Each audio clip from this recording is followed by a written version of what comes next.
Ladies and gentlemen, today is October 15th, 2025. Today is a day that I actually wanted to do a show. I've been musing with an idea that I need to honor the legend, Fela Kuti. Fela Kuti was born on this day. And today I wanted to do a concert just to celebrate him. I have tried doing a concert before, but I've just not been ready. You know, with all my learning the Orutu, inventing the Jatiti and the Aguatalelo, and then also playing the Orutu, and learning a lot of musical instruments, I figured that maybe I can be Fela Kuti. But oh no, I know I can't. So today I wanted to just do a show, just as a DJ, to celebrate Fela Kuti. It was to be Felabration. You got it right, Felabration. But despite making a flyer and thinking about it, I just didn't do it. Something kept telling me, So I didn't share the flyer. And who knew that today, being Fela Kuti's birthday, was also going to be Raila Odinga's death day? I didn't know. So, having not advertised for Felabration, today I just want to celebrate the life of my friend. Sometimes I didn't know whether to call him my brother or my father, because Raila Odinga was 20 years older than me. And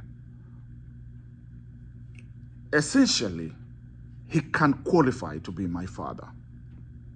But on the other hand, we were so close, and 20 years is not that far. So sometimes I regarded him as my brother. So today I'm just here to celebrate. I'm not here to mourn, because why mourn the life that has been well lived? Why do I say it's been well lived? Yes, Raila has suffered. Raila has been in detention. Raila has had his election victory stolen. Raila has actually suffered. His wife has been fired from her job just because he is Raila. And indeed, he's been sick. And because of that, he has suffered in his journey to where he became, to what he became. But on the other hand, Raila has achieved a lot, ladies and gentlemen. Yeah, Raila has achieved a lot. There is almost nothing significant that you can mention in Kenya about the democracy that exists there without mentioning Raila. That is why all these headlines today, after he died, reflect that he was the father of democracy, not only in Kenya, but in Africa. Yes, look at these headlines and you will agree with me that these people were not bribed to report the passing of this legend. It was spontaneous. You can't create it. You can't. There are world leaders who have died that have not even gotten half of the coverage that Raila has got. But that's not the issue. The issue is that I'm here to celebrate the man, the enigma, the Agwambo. Now, I hope you'll excuse me, ladies and gentlemen, today if I'm a little long-winded, okay? Well, just allow me to share with you my journey with Raila. Ladies and gentlemen, I didn't know Raila very well. Of course, I loved him and I voted for him. If you don't know, I hailed from the Langata constituency. And in that Langata constituency, ladies and gentlemen, that is the constituency that we voted in, Nathan Kahara. Nathan Kahara was one of Nairobi's greatest mayors in Nairobi. Of course, there were others who ran for member of parliament in Langata. There was one called Mwangi Madai. We voted him in. He won because we elected him. We liked him.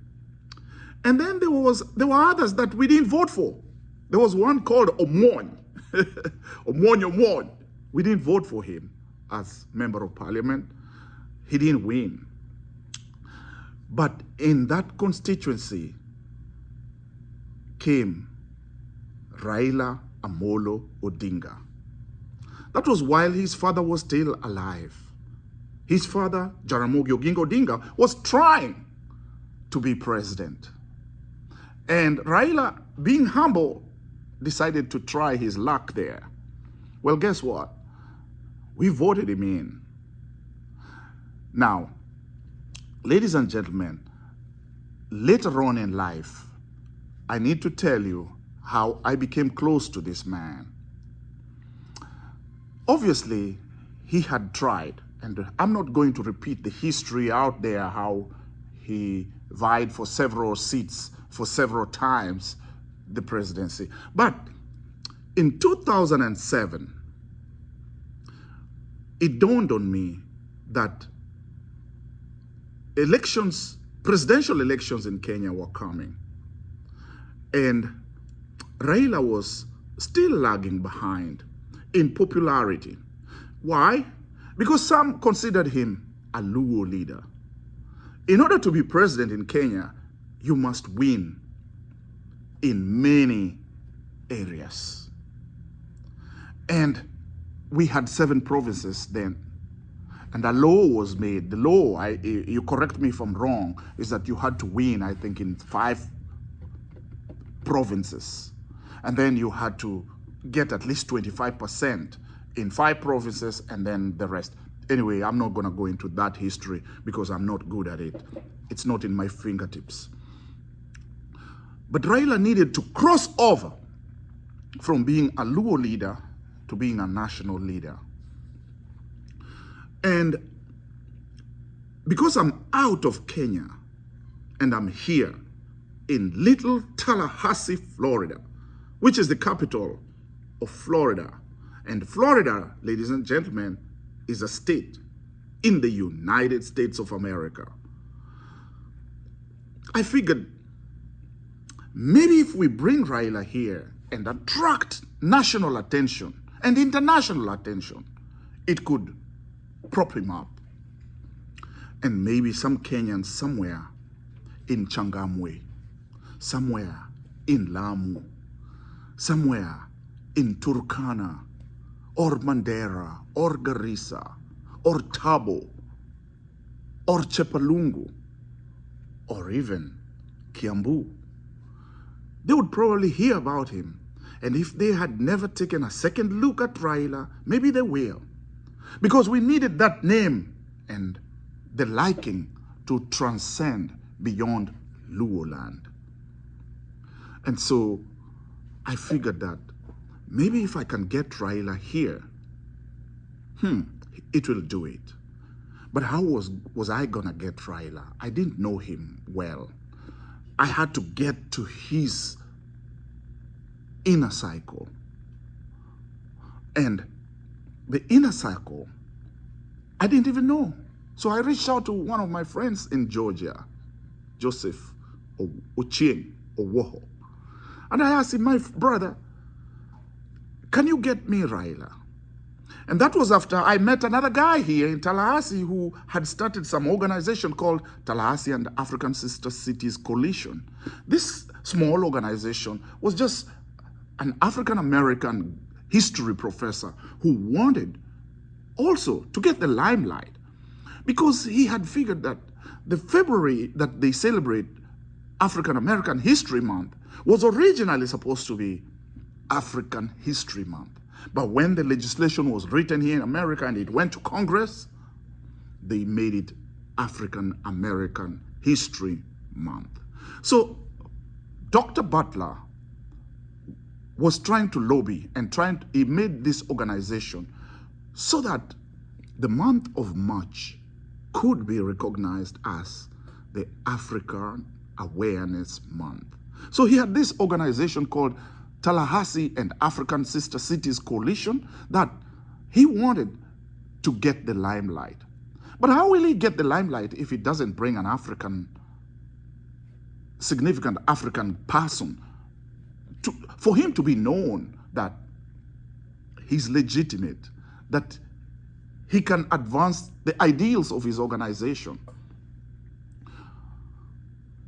He asked one day at happy hour, "Hey, you Africans, do you know anybody I can bring?" And we were in that happy hour with Tanzanians, Nigerians, Cameroonians. And I casually said, "You know what, do you know Raila Odinga?" And this gentleman, being a history professor, he knew about Jaramogi Oginga Odinga. But he did not know about Raila Amolo Odinga. So I told him, well, Raila Amolo Odinga is the son of Jaramogi Oginga Odinga. And he could be the right person to bring to advance your organization. Ladies and gentlemen, on the other hand, I knew that if we bring Raila Odinga, it would meet my goal to expose Raila to the Kenyan people. That was the press he was denied. Because, you know, there was press in Kenya, but there was no freedom of press. So those newspapers, the Standard, the Nation, and I believe at that time there was the KTN and the KBC, which used to be VOK, but it was already KBC. They were suppressed. They could not give Raila the coverage that he needs to be competitive in the presidential election. So I figured that if Raila came here, maybe the international press would give him the limelight. So I reached out to the Raila's inner cycle through Joseph Ochieng Owoho of Georgia. And Joseph Ochieng connected me to Raila's close friends who host him whenever he comes to America. And one of them was Obel Nyanja. Obel Nyanja was a pharmacist. And then there was another guy up north called George. I just remember him by the name George. They heard the plan. They agreed to the plan, and they agreed to bring Raila to Tallahassee. Now they connected me to Raila, and I was communicating with Raila via email. And I gave him the plan. He agreed to the plan. But he told me, you know, if I'm not the kind of person who travels alone, I always want to travel with a delegation. And if you will allow it, I'd like to bring 3 or 4 friends with me to Tallahassee. Ladies and gentlemen, it was tough. It was just me. And how was I gonna bring 3 or 4 of Raila's friends? You know, I'm the one who needed him. I'm the one who had schemed all this plan. It was not his obligation to come. But I figured that it was a good thing. So guess what? I dipped it in my pocket and paid the airfare of 2 other people. One of those people was Abdi Jilo Bahari. Yes, if you can hear this, Abdi Jilo Bahari, give it a thumbs up. The other person we paid an air ticket for was Cecil Mbarire. Yes, Cecil Mbarire was to come to Tallahassee with Raila because Raila was quoting the Meru vote. Abdijilo Bahari was the Isiolo vote, and by extension, the Northeastern. So, Raila comes to Tallahassee, and I can tell you what I wish for happened. Sometimes you can wish to have a guest, but you don't know what it means to have a guest like Raila Amolo Odinga. Raila wasn't big guy, but let me tell you how I figured out that he was big. When it was time for Raila to come, I started getting calls from the Luo Nation. Some of those calls scared me. One caller one time told me, "You need to understand, you have invited the heart of the Luo people." Yes, Chuni Luo, that I was going to be hosting the heart of the entire Luo people in Tallahassee. And if something happened to him, I was going to be responsible. That was a weight. Raila in Tallahassee was a nobody. Nobody knew him. We had a governor, Charlie Christ. It was Rick Scott. Charlie Christ Rick Scott was a Republican governor. He wasn't going to be hearing about a liberal Democrat from Kenya. Indeed, we tried to get him to host Raila for a few things, and we reached a dead end. So, giving Raila security or even trying to tell that this is a significant politician didn't work. Now I was left to organize Raila's security on my own. I didn't have all the fans. I didn't have the money. I didn't have all the organization to do that. Tallahassee is very small, and it was even smaller at that time than it is now. And this was, again, 2007. So all I was left was me, myself, and a few friends. And I was to be his driver. I was to be his bodyguard. I was to be his coordinator and everything, because he wasn't known. Well, Raila comes to Tallahassee. And when Raila came to Tallahassee, he had organized events that were planned. One of the events was that he was to, of course, tour the local universities. We have two universities, Florida State University and Florida A&M University, which is historically a black university. Everything was planned. I planned the event with the Florida State University and FAMU, or Florida Agricultural and Mechanical University. And Raila was to arrive in the morning, go to visit FAMU, to visit Florida State, and then when he finishes Florida State, he was to visit FAMU, and then he was to rest for the rest of the evening that day. Well, guess what? Raila goes to Florida State, and I take him to the president's office. At that time, the president was somebody called Thrasher. I don't even remember his other name. And Thrasher sits down with Raila, and Raila is a very jovial person. They strike a conversation, and Thrasher tells Raila that, do you know that the bicameral house is meeting today? I don't know whether you know what that is, ladies and gentlemen. Bicameral house. That means that Florida, being the United States that it is, every state has two bodies of legislation.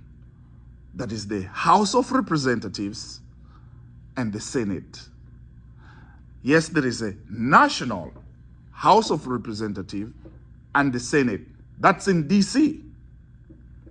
But every state has their state Senate and state House of Representatives. At that point, Raila was intending that this Kenyan constitution was not good and it needed to be changed. And he was toying with the ideas of borrowing from the United States Constitution. Of course, there was the parliamentary system, like we've said, and so on and so forth, and the federal system, and so on and so forth. So when Raila heard that there was a bicameral House sitting, which happens only once a year on that day, Raila said, I want to go there. And the president of Florida State University, Mr. Thrasher, said, fine, I can make arrangements. But here we are. We were to go to FAMU, which a school that had arranged to host us, to show Raila stuff. Raila was also supposed to go to the city of Tallahassee, the sewage system, where he was to tour, and I was to show him how trash can be collected and recycled in a way that can be reusable. Sewage could be used for even cleaning the sewage and regenerating the water. But the fact of the matter was that sewage was to be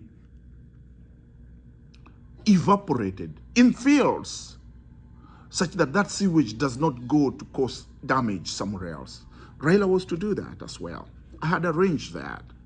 But when Raila had the bicameral House sitting, and because he's a politician and that's what he really wanted to understand, he decided to change the schedule. Raila had his handlers here. I don't need to name them. They came with him. And guess what?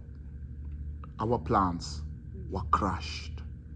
And Raila rushed to the Senate, to the House. It was the House that hosts the Senate for the bicameral sitting. When Raila got there, there was no ceremony. They didn't know him. But thank God for just courtesy. They allowed him to sit in. I wasn't even allowed to get in there. But Raila sat in as we waited outside, and he saw how the House and the Senate can work to make laws. Take that point. You can see the 2010 Constitution, how it became. And anyway, that is how I met Raila. Raila eventually toured other places on that day and apologized for not going to FAMU. And we had a Kenyan community here where we met, including him visiting the house of my best friend, John Gadegi. John Gadegi. It was wonderful. We hosted him and we had fun. And need I say that while Raila visited Tallahassee, I was just getting into some business. I had bought this small venue that was my soccer shop. It used to be called the Footability Store. Little did I know that the Footability Store was going to go down, and later I was going to purchase more space for it to turn to be the studio. But let's get back to the Footability Store. While we were going for Raila to meet the legislators, he said he wanted to visit my business. And Raila came over here, and my business had not, our business with Rosemary had not been opened. And Raila opened our business. How nice was that? That was great. So, the day Raila was leaving, he was to meet some legislators in London. Raila was trying to create a coalition, mostly with the MPs from the mountain.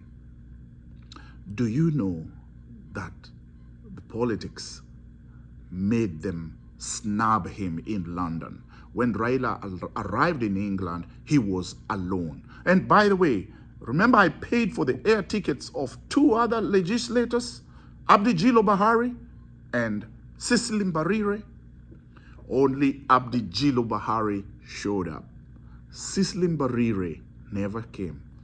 And yet, Cecily Mbarire was one of the people he was to meet in London. Now, Cecily, I'm not trying to beat you down. You were just playing your cards at that time. Everybody plays their cards right during certain elections. And I don't blame you. But Raila was snubbed in London. He found himself alone, and from there he had to go back to Nairobi. But did we achieve our purpose? I dare say yes. Pictures came out that Raila visited the capital of Florida. Raila was awarded by our organization, Tallahassee and African Sister Cities Coalition, the African Award of Excellence. And we had to send that to the press for the press in Kenya to publish, for Raila to be the enigma that he is. Oh yeah, Raila is the enigma, but sometimes it takes people to make him the enigma. Enough of that. Now, Raila has rested. One other thing I said today that you must leave here with is the succession politics. I don't want to dwell too much on it, but I want to just hit on one thing. Before Raila, we had Tom Mboya. During Tom Mboya, we also had Jaramogi Odinga. Yes, we had others. There were Chieng Oneko, there were other freedom fighters who deserved to be the leaders of the Jotelo community. But what do we know today? Legacy has it that Tom Mboya and Raila Jaramogi Odinga were the big kahunas. Tom Mboya sadly was assassinated. Jaramogi Odinga was shortchanged. He resigned. He fell off with Jomo Kenyatta. He resigned. And something came out from that fallout. Hate between the Luo and the Kikuyu. And the Kikuyu, after that fallout, went in and some of them took an oath in 1969 that they'll never allow a Luo to be president. They started calling the Luo names. And that oath of 1969 still lingers on today among the descendants of the Kikuyu. Some of them, not all of them. But during that time, Jaramogi was a leader, Tom Mboya was a leader. How did these people become leaders? I was not there. I can only speculate. And I can speculate by looking at our people and seeing how they behave. Especially after we voted for Raila in Langata when he was running. The energy that was around Raila, right about when his father was about to retire, the energy that I saw, how Raila was settled upon to be the king of Jotelo, is the way we select our leader. A lot of people wonder how it will happen. And I do want to say this, ladies and gentlemen. There are many good leaders in Kenya who can be the next king of Jotelo. Yes, today, because Raila now has slept, I can say the names of the people who could be the next leaders. Let me start by naming them. Could it be Howie Odinga? Howie Odinga. Howie Odinga was my theater director in Nairobi. A great guy. He's in Kisumu. But I don't know Howie. I don't know whether you're a politician. Or could it be Okumba Miruka? Okumba Miruka was the reporter who used to come to our plays in the Kenya National Theatre and the French Cultural Center. And he used to write. Okumba Miruka, are you going to be the next Luo king? I don't know. But maybe, just maybe, it may be Raymond Omolo. Raymond Omolo is the current permanent secretary in charge of internal security in the William Ruto administration. He's a good guy. I don't know where Raymond Omolo came from, but he looks like he could be a good leader. Could it be Gladys Wanga, the governor of Homa Bay? A very able young lady. And I dare say, even for Gladys Wanga to rise to where she is, it's because of the progressive politics of one Agwambo Raila Amolo Odinga. That's how we discovered this very able lady by the name Gladys Wanga. I don't know, because I'm not the one who decides. Could it be Opio Wandai? Opio Wandai currently is the minister or the secretary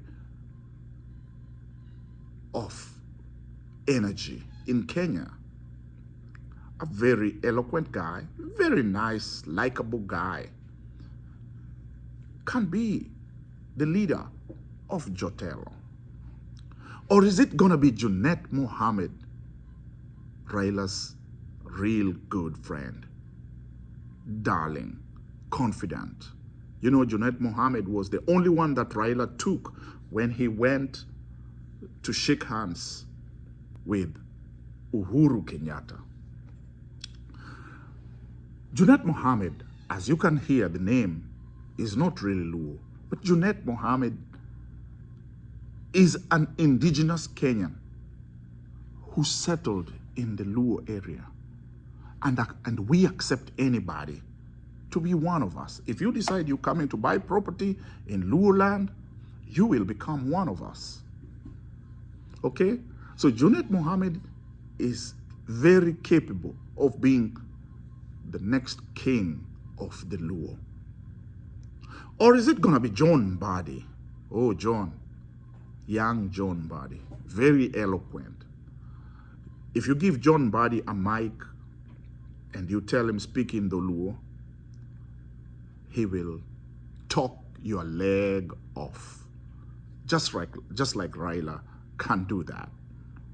But John Mbadi could be our next king of Jotelo. I don't want to leave out the Raila's immediate family. And that could include Mama Ida Odinga, who said you cannot inherit your husband's shoes. You know, our constitution in Kenya recognizes women. Our constitution says women can inherit property. So you can be the leader. Or is it going to be your daughter, Winnie? Or is it Rosemary? Or is it going to be Junior? Any of those people can be the leader of Jotelo to take over from the enigma. But guess what? It could also be James Agri Orengo, the governor of Siaya. James Agri Orengo was actually the person that Jaramogi Oginga Odinga thought could lead the Luo people. But did it work? No. I'll come to that. Yes, these people are all capable. But why is it that I say that it is not my decision? Because I'm not the Luo. I'm not Jotelo. The Jotelo or the Luo people, I gave you a story of how Jaramogi Oginga Odinga was the leader and Tom Mboya was the leader. How did they become leaders? How did Raila become a leader? If you look at history, in my other video, I mentioned something like a swarm of bees. The Luo, or Jotelo as I call them now, are like a swarm of bees. When a swarm of bees has been displaced, and I say displaced because, you know, people go and take honey and they take the hives and they destroy the hive. The swarm of bees have to gather and then they have to go back, be together again and build another hive. How do they communicate? Do they talk? No. They have some natural mystic, some natural sense that brings them together and they coordinate, and before you know it, they're gonna move like together. They move like that. And then they just decide that's where they go. That's how the swarm of bees does. Who guides them? Nobody. The Luo or Jotelo are like that. During Jaramogi Oginga Odinga and Tom Mboya, it appears to me that the Luos were divided a little bit. But eventually, after Tom Mboya's assassination, Jaramogi became the undisputed king of the Luo. And of course, he ruled for many years. Jaramogi Oginga Odinga tried to be president, but he couldn't. When he died, Raila took over. But how did Raila took over? Considering that Jaramogi wanted the king of the Luo to become James Orengo, but the president, Jaramogi, had favored his deputy, who was Michael Wamalwa Kijana. You know the history. There was an election to select the new party leader. Raila was in the contention. Michael Wamalwa Kijana was in contention. Wamalwa Kijana won. And Raila did not accept that defeat. And the honorable things to do when you do not accept to be in a certain organization that you do not agree with is to resign. So Raila resigned and he formed his own party. When Raila formed his own party, was he alone? No.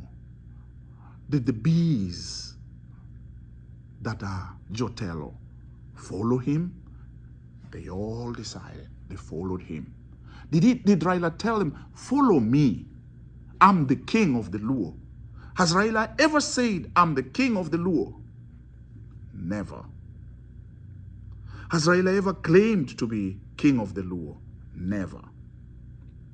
Did we consider Raila to be the king of the Luo? Yes, we did. When Raila moves left, we move left. When he moves right, we move right. Raila is the king, was the king of the Luo. Because we decided. How did we decide? Did we vote for him? No. So you get my point. Now, I've mentioned these names: James Orengo, Babu Owino, Junet Mohammed, Opio Wandai, Gladys Wanga, Raymond Omolo, Winnie Odinga, Rosemary Odinga, Odinga Jr. Are we the ones who are going to decide who our leader is? Yes. Are we going to vote? Aha. There may be no voting. Forget about what ODM rules and regulations state. Yes, we have party leaders, deputy party leaders, we have secretary. And by the way, I forgot to mention, Raila really loves Edwin Sifuna. And Edwin Sifuna, even though he may not be a Luo, and even though he cannot be king of the Luo, in my opinion, Edwin Sifuna is actually Raila's favorite person. Now, I'm not speaking for Raila. I cannot do that.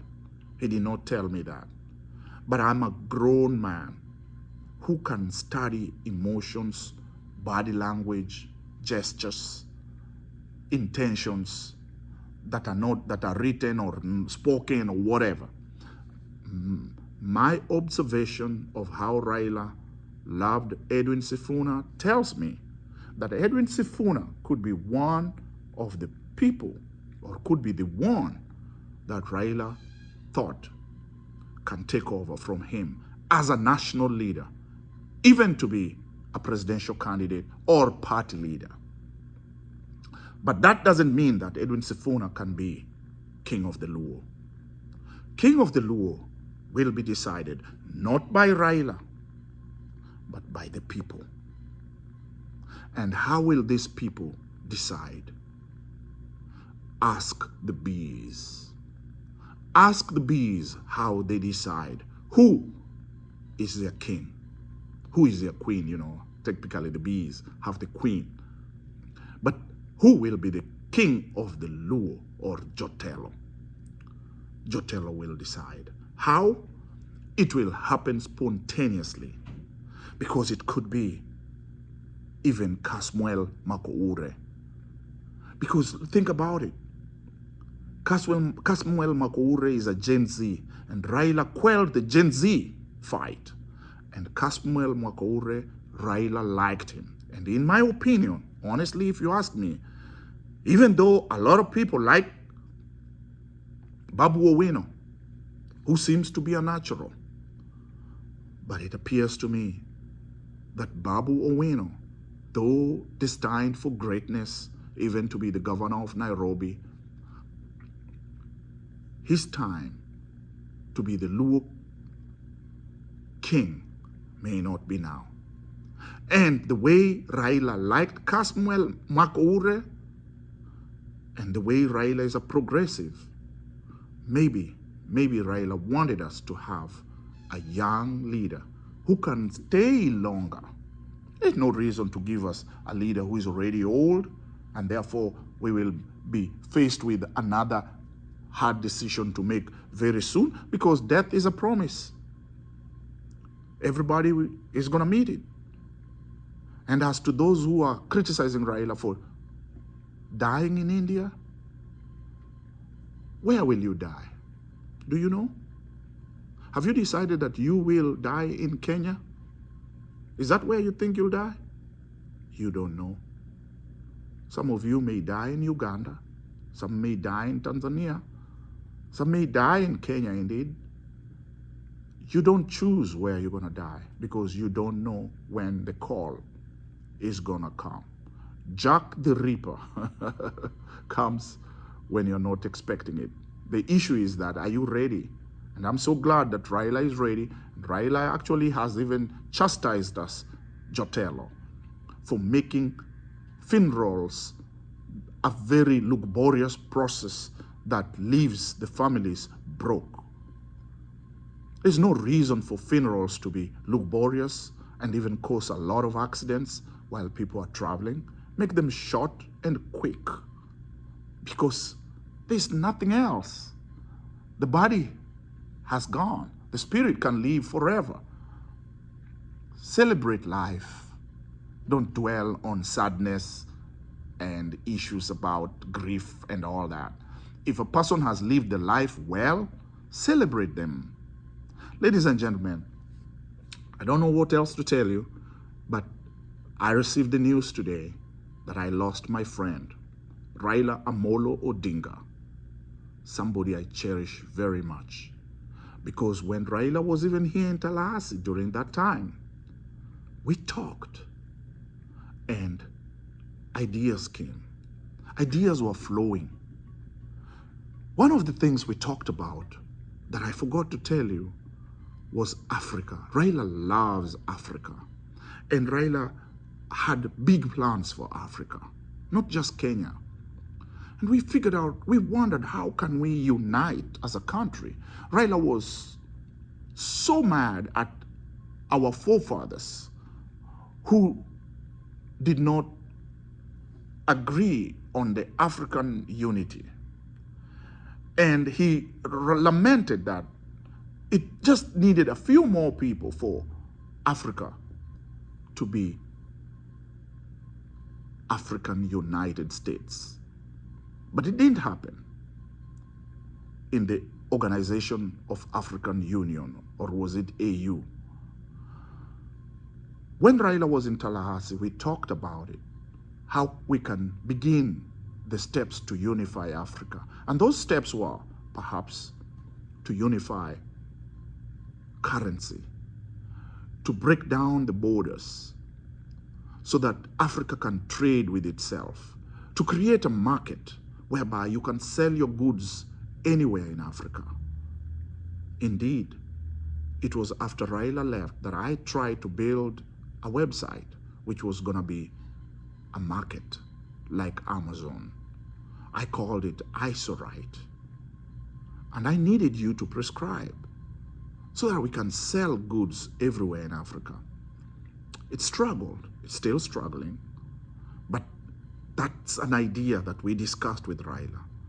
Another idea we discussed was the unitary currency, one currency that can be used across Africa, like the euro. We talked about it, and we were to follow up on it and see how to grow it. But again, we fell short. We didn't do it. But I've written a book about it. One currency, one Africa. You can buy it if you like. Now, before I go, I want to address the people who are drumming for the death of Raila. Some of you had reported that Raila had died many days before today, October the 15th. You're the same people who drummed up for him to lose the election for the chair of the Africa Union Commission. You wished Raila the worst. You just wanted him out of the way. Some of you just hate him. Well, be careful about your wish. You have found it. But I do want to warn you, if your wish was that Raila's passing is going to be an easy way for you to get to leadership, then perhaps you're just wrong. Perhaps you're not in luck. Why do I say that? Let's do this. Do you know why they call Raila the Enigma, the Agwambo? Let's not go far. Let's just go 3 years back. Who did Raila pick as his running mate? He turned down a very faithful friend, Kalonzo Musyoka. There were others he could have picked. But guess who he picked? Honorable Martha Wangari Karua, the Iron Lady.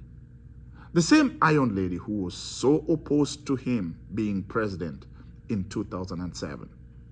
Raila picked her to be his running mate.